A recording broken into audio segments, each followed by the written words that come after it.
Bismillah, alhamdulillah, nahmaduhu wa nasta'inuhu wa nastaghfiruh wa nu'minu bihi wa natawakkalu alayh wa na'udzu billahi min shururi anfusina wa min sayyiati a'malina. Man yahdihillahu fala mudilla lahu wa man yudlilhu fala hadiya lahu. Asyhadu an la ilaha illallah wa asyhadu anna Muhammadan abduhu wa rasuluh sallallahu alaihi wasallam. Tabaraka wa salama tasliman kasiran amma ba'd. Bismillahirrahmanirrahim. Faman ahsanu qawlan mimman da'a ila Allah wa amila salihan wa qala innani minal muslimin. My dear brothers and respected elders, we know nothing. Allah knows everything. There is no one who knows except Allah. But when Allah gives us knowledge on anything, then only we know. All that we are able to invent today is all because of the insinuation given by Allah to man. Allah even give insinuation, or we call it ilham, insinuation, even to the beast. Allah mentioned, we give ilham, give insinuation to the beast. We give ilham to the mother of Prophet Musa to put his baby in the basket and to put it on the water of Nile, and the basket flew toward the palaces of the enemy, his enemy, Allah said, and my enemy.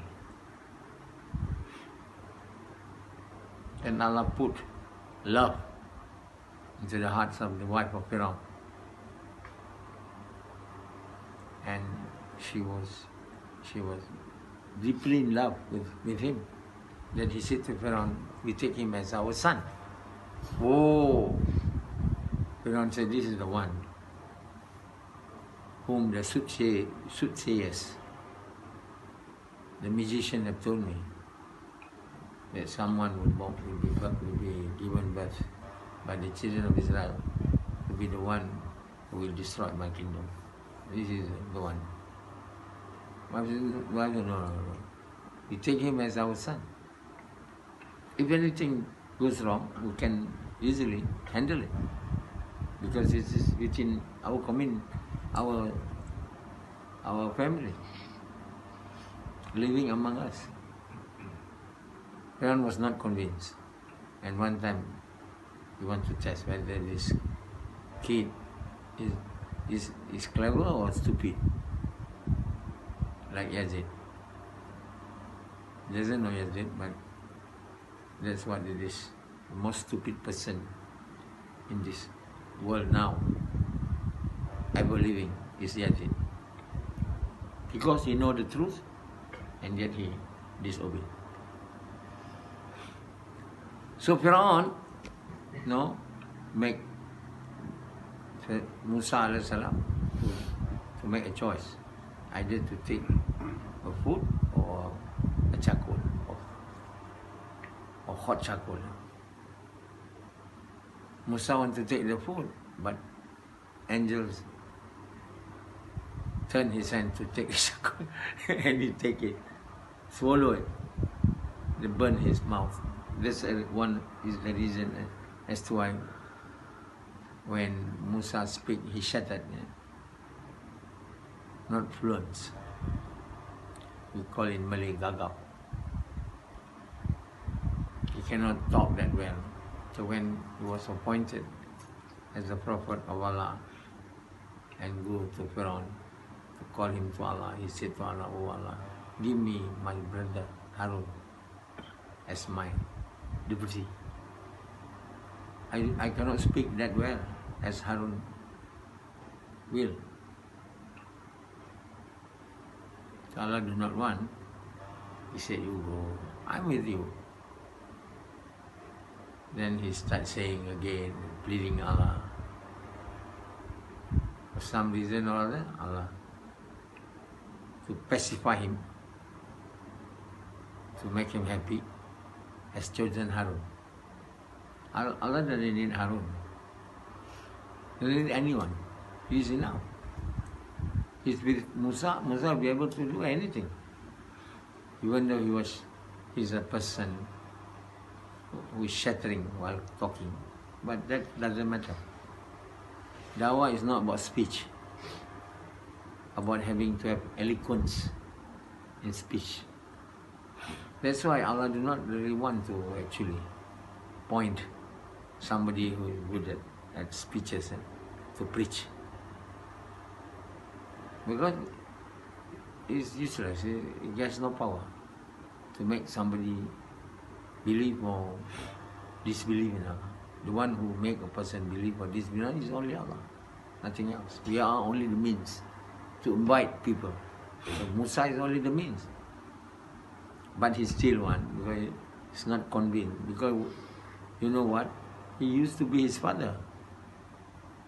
You see how difficult it is to talk to a father, who knows so well about you, and you want to tell something, and it is something which is very hard work to do. One reason.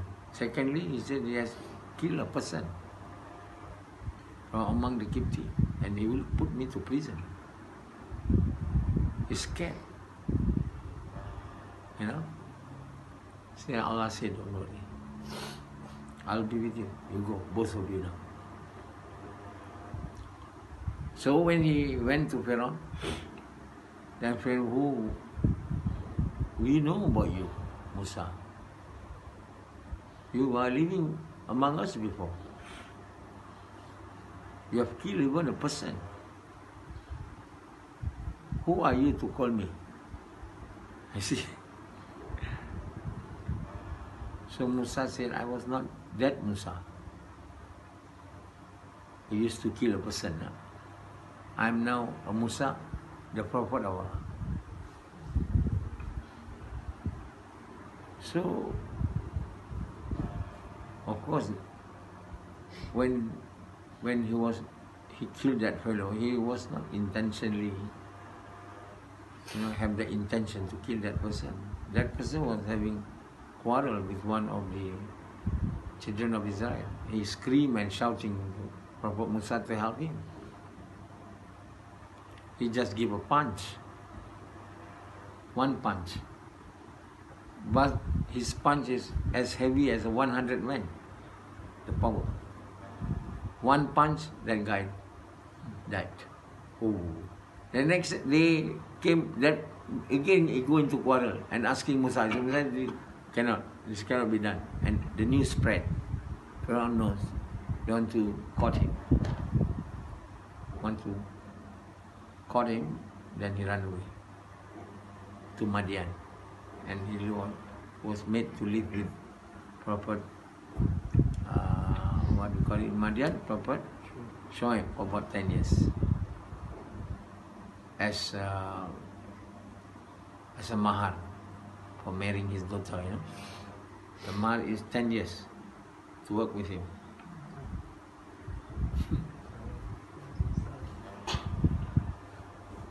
Working.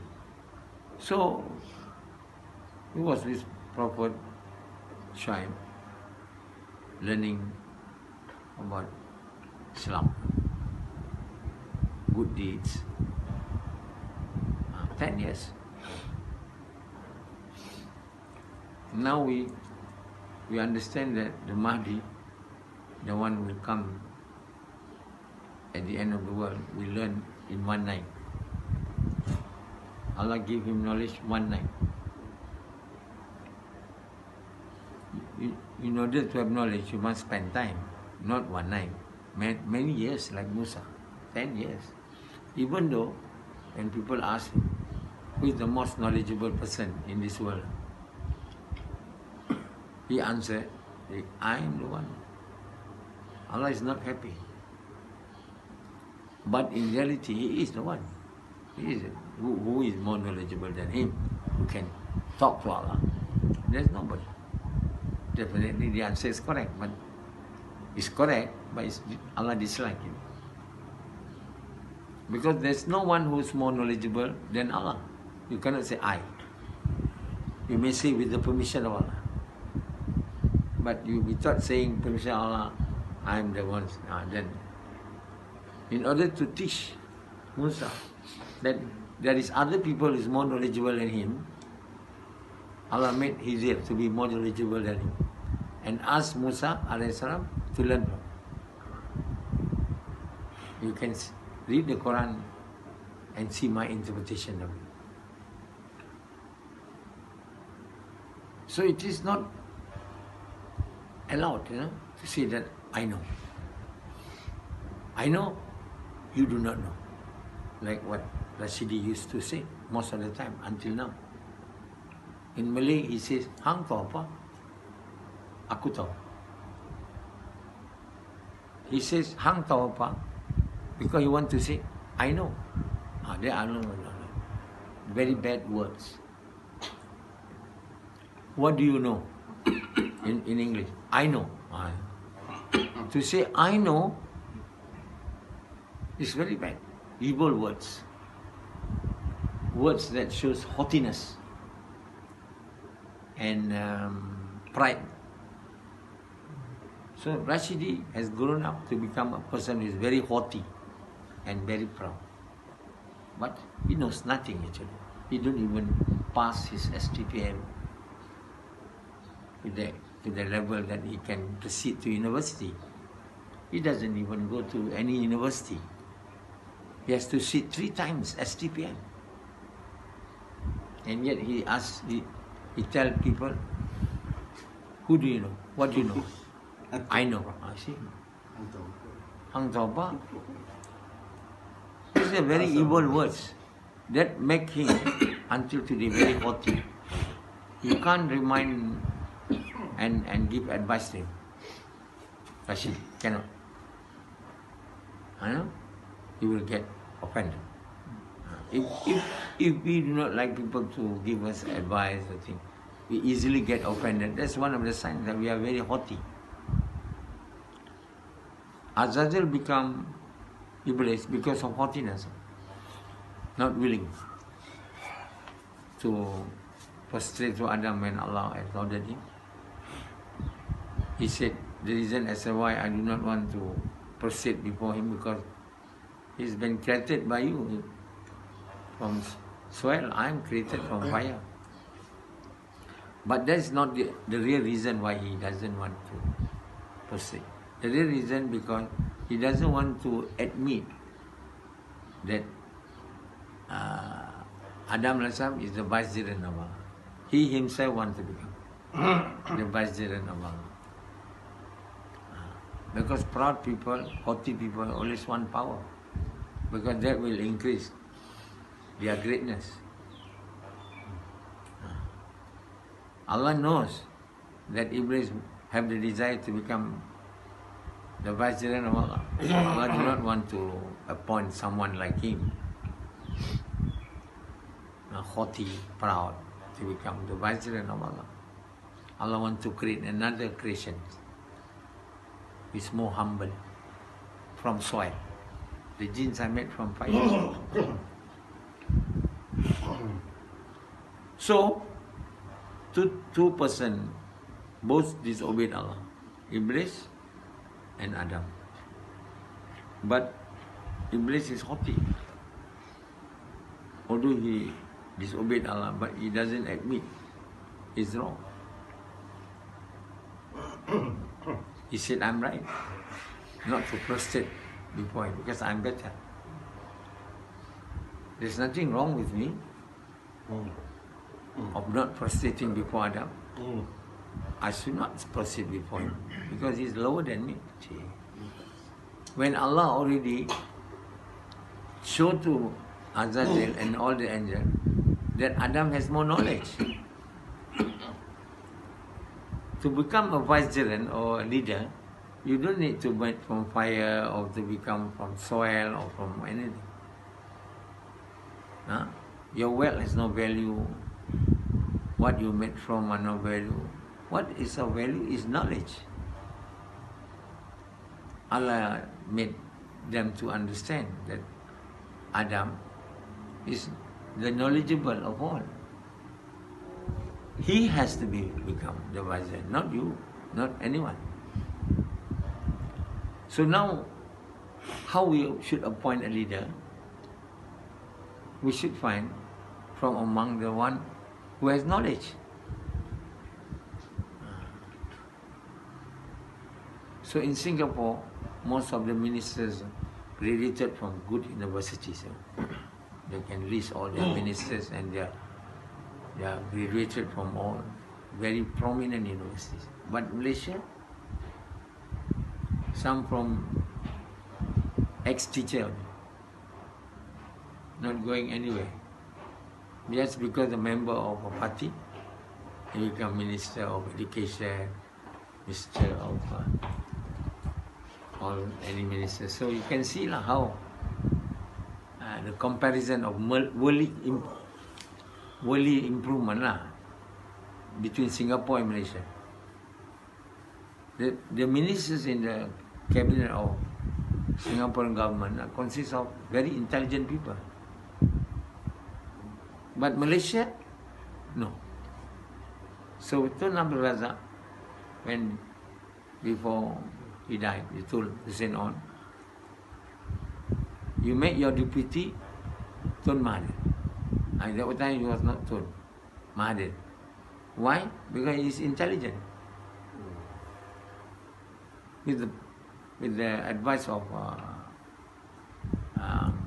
Tun Razak, when Hussein on become Prime Minister, he has chosen among the UMNO people the most intelligent at that time is Mahathir. He is a doctor, graduated from Singapore. You cannot find any Malays at that time, not many There are who become doctor in 1955, 50. Even today, those who do medical studies are not stupid people, very intelligent people, who got 9 A's, 9 A1. Not like Yazid. Gone to UITM fail. Go to UTM fail. What is this? Rashidi don't even go to university. That is one of the indication. I'm not saying. But if you are intelligent, you must graduate from a very good university. Not locally. UITM or ITM. Must go to Harvard, Cambridge, like me, Melbourne University. Melbourne University is not a normal university. Top maybe 10 ranking university in the world. I don't know how, but I think below 10. Among the top ranking university, in Australia, in Melbourne University, the producer of all the scientists and almost statesmen, prime ministers, because they're very old university, second oldest after Sydney. So how many Malaysian graduate from Melbourne Uni and become minister? Only one. That Dato from Kelantan, Mustafa Muhammad. See, quite intelligent. But those who only from University Malaya graduate from Islamic studies, like our Prime Minister Badawi, Najib hardly passed his study from England. He doesn't graduate anything. He cannot complete, then return home when his father passed away. He has to take over as MP of the constituency of his father. And the reason why he doesn't complete, because he has to come back.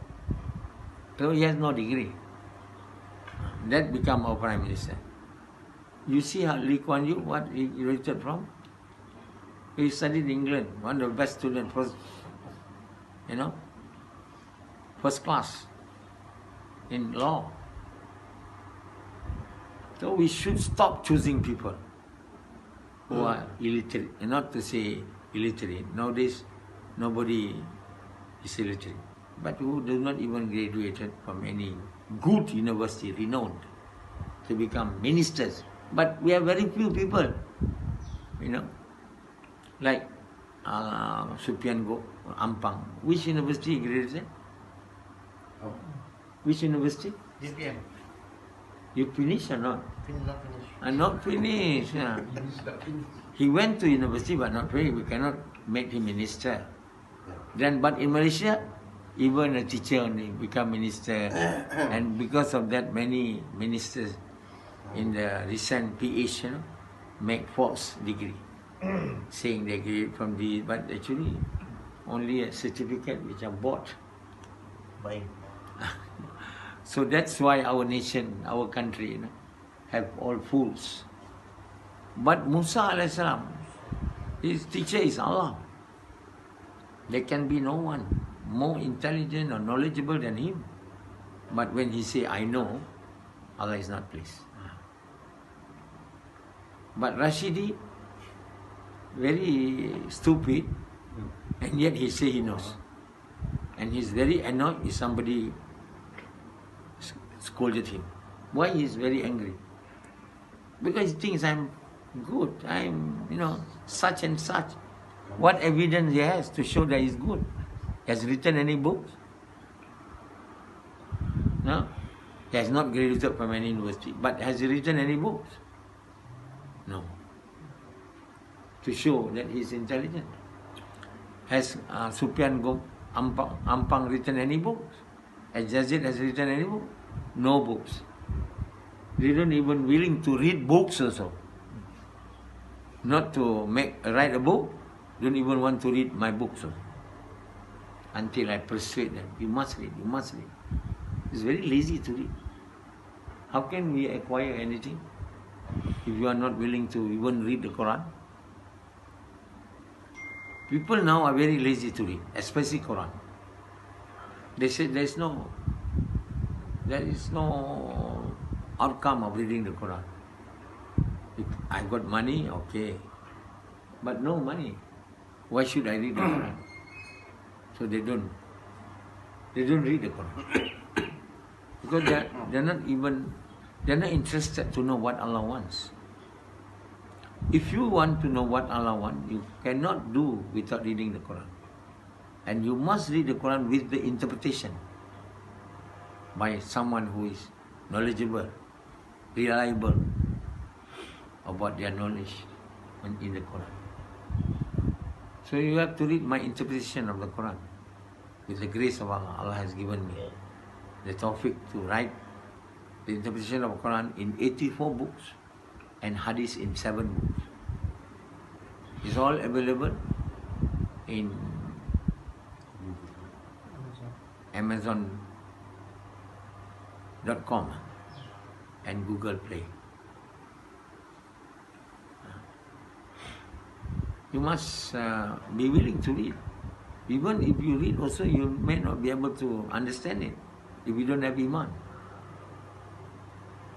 So it's not only sufficient reading the Quran, but you must read the Quran with Iman. So that you'll be able to read the Quran with the intention to please Allah. And so that Allah is pleased. When Allah is pleased, Allah will give you the understanding. If you don't have Iman, you read the Quran, maybe the Quran has been interpreted correctly, but you still do not understand.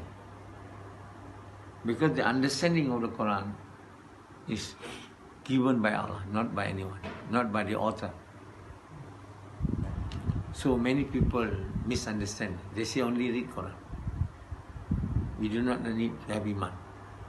If a non-Muslim, if a non-believer read the Quran, he will not be given.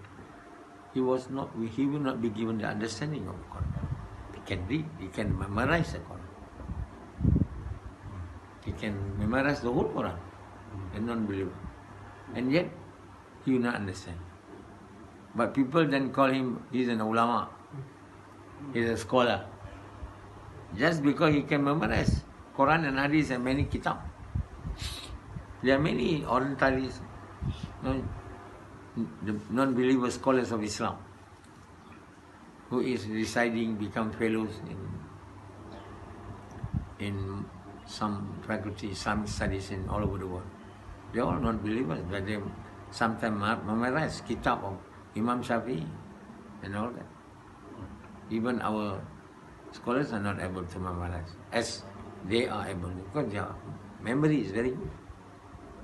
So only because they can memorize Quran, they become scholars. And we now define scholars as somebody who can memorize, not who can understand.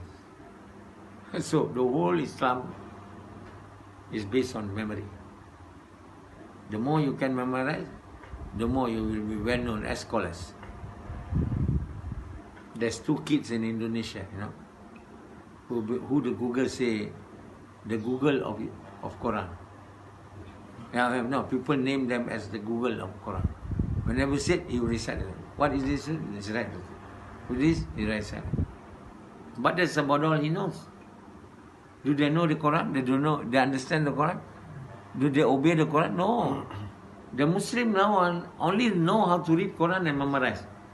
That's the greatest achievement ever achieved by any Muslim, the so-called believer in this world.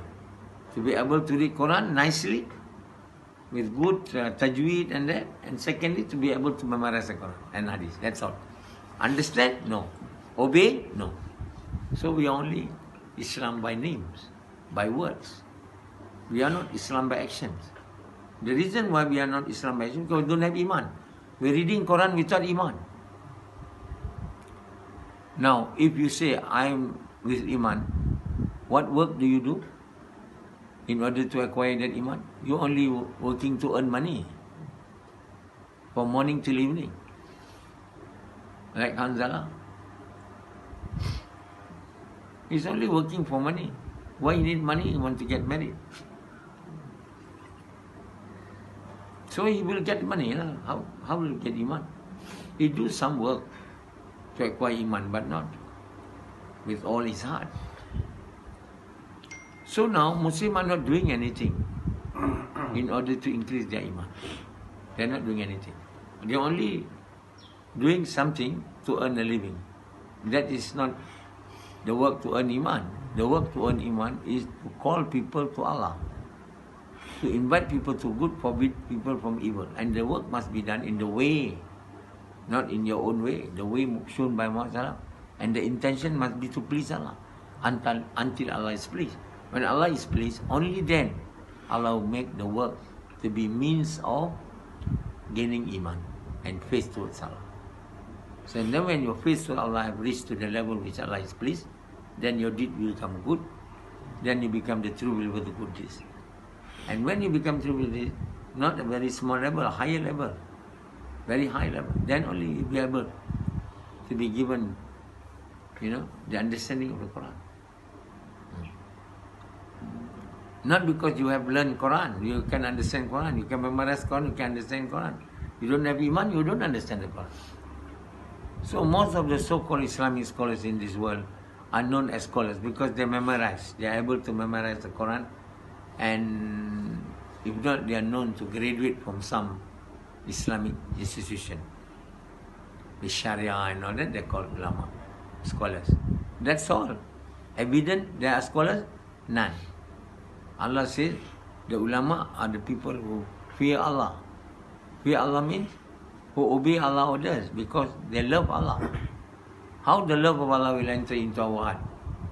By reading Quran only. You see? So the Quran will become a means of guidance for us. Allah says, for those who are taqwa. Allah says, Alif Lam Mim, Zalikal Kitabul La Raiba Fi, Hudan lil Muttaqin. The first verse of Surah Al-Baqarah. Allah starts with the word Alif Lam Mim, which nobody knows except Allah. Why Allah start with this verse Alif Lam Mim? There's no one who knows except Allah. Because Allah wants us to begin the Quran having the belief in our heart to the level which Allah is pleased. There's no one who knows except Allah. Only then we will be able to understand the Quran. If we say we read the Quran, I know. Hang Tawpa. I know. You what you know. Like you wouldn't be able to understand the Quran. Allah will not give you the understanding of the Quran because you say you know. You will be given the Quran if you say, I do not know. The one who knows is Allah. From your heart, not from your mouth. Then Allah says, you believe that I know, I will teach you. You believe you know, I will not teach you. So Allah has given a lesson. The Quran must be read with taqwa. That's why Zalikal Kitabul La Raiba Fihi Hudan Lil Muttaqin. The first verse not understood by the entire Muslim so-called scholars in the whole world. How be able to understand the Quran? Only written in my tafseer. So Allah says, I don't reveal this book except as a guidance to those who are taqwa. We have to become taqwa. Unfortunately, nobody knows how to become taqwa. It is mandatory, obligatory, when you recite Khutbah of Jumat, to remind the people that they should become taqwa. But the people doesn't know how to become taqwa because even the imam who read the Khutbah are not doing the work which make them taqwa, only saying, be taqwa. That wouldn't work. Until today, people are not doing the work, and they don't do the work to gain iman and faith toward Allah. They will never become people of taqwa. Muslim doesn't know what is the work to be done in order to acquire iman and faith. They only know how to do the work to earn money, like Sufyan, Ampang. He knows how to do contract. Make contract there, get contract there, and there. That earn him money. He's worried about that fellow don't pay me, that fellow doesn't pay me, that government. That's all his worry is. Then once a week he come to make gash. Once a week. The work has to be done daily, not once a week. From daily, possibly, but probably will not be able to do like all the Prophet from morning till evening. Some Prophet even at night. We are only to do a little in the morning, a little in the morning, and until in the evening, 45 minutes, and yet we only do the work once a week. How can it be possible? It is to be done daily, with wholeheartedly in the way of Muhammad Sallallahu Alaihi Wasallam. With the intention of to please Allah. We sacrifice, of our ego. When somebody hurt our ego, when we're doing the God, we should stay calm, not like Rashidi. Reply back and say, who are you? Hang to apa? Stupid. So as a result, has been doing Gosh for a very long time, but if it's not done properly, you will not have the good outcome. That means you will not have a gain in iman, and your iman will be, one day increase, the next day decrease, one day increase, the next day decrease. At the end of the day, you have very weak iman. So, this is the reason as to why we don't have taqwa, we don't understand the Quran, we don't obey the Quran, we become person who have entered Islam till the time of that. A person who have entered Islam is a person who have only recited the kalima, but the kalima have not entered into the heart. Once the kalima entered the heart, then only they call a believer. When it has reached to the level of peace, only they become the true believers with the good deeds. Only then, probably, when the iman continue to increase, the time will come and they will understand the Quran. And they will obey the Quran. Then they become the men of Quran. They read the Quran daily with iman and faith in Allah. If you read the Quran daily without iman, you gain nothing. Of course, you see God reward. How do you know? When you read Quran not with the intention to please Allah, you get no rewards. Even you read daily. You must read Quran in order to please Allah. In order to do that, you must become a true believer of the good deeds before you read the Quran. If you don't become the true believer of the good deeds, you cannot read Quran with sincerity. That's why Hadrat Umar say, we learn Iman first, before we learn Quran. But Muslim never realize this word of Hadrat Umar and continue only to read Quran and memorize the Quran. That's about all. We need to know is only to read the Quran. And much better, memorize the Quran. So that we go to hellfire, our skin will not be burned. And yet, we do not want to obey the Quran. Only to read. And to win the competition. of reading the Quran. Huh? We know nothing about Islam if we don't know Quran, you know. We say we know Islam, but we say we don't know. If you want to know Islam, you want to have knowledge, you must know what Allah wants, what Allah do not want. In order to know that, you must read the Quran. There's no other book we should read other than the Quran. But now we are so lazy.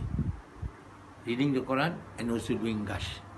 Doing the work of inviting people to good, forbidding people from evil. If you don't want to do these two things, when we read Quran, we will not be able to understand.